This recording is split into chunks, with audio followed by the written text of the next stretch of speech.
মিরপুরের উইকেট নিয়ে বরাবরই সমালোচনা থাকে তুঙ্গে। বড় বড় দলগুলো এই মাঠে খেলতে মোটেও স্বাচ্ছন্দ্য বোধ করে না। এই তো সম্প্রতি পাকিস্তানের হেড কোচ মাইক হেসন বলে গেছেন এই পিচ নাকি টি-20 খেলার জন্য নয়।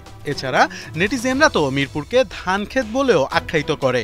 ধুমধারাক্কার মডার্ন ক্রিকেটে এখনও শেরেবাংলার এভারেস্ট টি-20 স্কোর কিনা 125।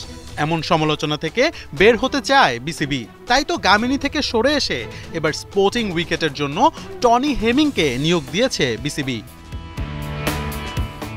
সম্প্রতি শেষ হওয়া বিসিবির বোর্ড মিটিংয়ে অনেকগুলো সিদ্ধান্তের মধ্যে অন্যতম ছিল মিরপুরের পিচ। আগেরবার রিজাইন দিয়ে চলে যাওয়া হেমিংকে আবারও আনা হয়েছে। দীর্ঘদিনের গামিনী থেকে সরে হেমিংকে হেড অফ টার্ফ ম্যানেজমেন্টের দায়িত্ব দিচ্ছে বিসিবি। হেমিংয়ের অধীনে কাজ করবে সকল কিউরেটররা। গামিনীকে নিয়ে মোটেও সন্তুষ্ট নয় বিসিবি, যা স্পষ্ট করেছেন মিডিয়া কমিটির চেয়ারম্যান। আমরা যদি গামিনীকে নিয়ে খুশি হতাম তাহলে কিন্তু টনি হেমিংয়ের কাছে আমরা যেতাম না। উন্নতির প্রক্রিয়ায় যাচ্ছি আমরা, সব বিভাগেই উন্নতির চেষ্টা করছি আমরা।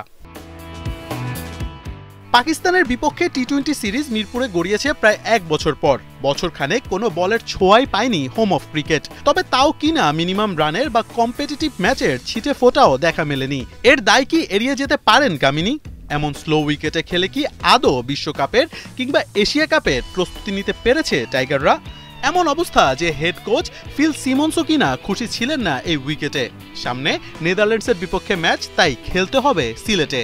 নাজমুল আবেদিন ফাহিম অবশ্য জানিয়েছেন এমন স্লো উইকেট থেকে বেরিয়ে আসতে চায় তারা। সত্যি বলতে পাকিস্তানের সঙ্গে যখন এবার খেলা হয়েছিল আমাদের প্রধান কোচ খুবই হতাশ হয়েছিলেন উইকেট দেখে। কারণ আমরা জানি যে আমরা যেখানে খেলতে যাব সেটির আদর্শ প্রস্তুতি এখানে খেলে হবে না। এই কারণে আমরা নেদারল্যান্ডসের সঙ্গে সিলেটে খেলবো, মিরপুরে না।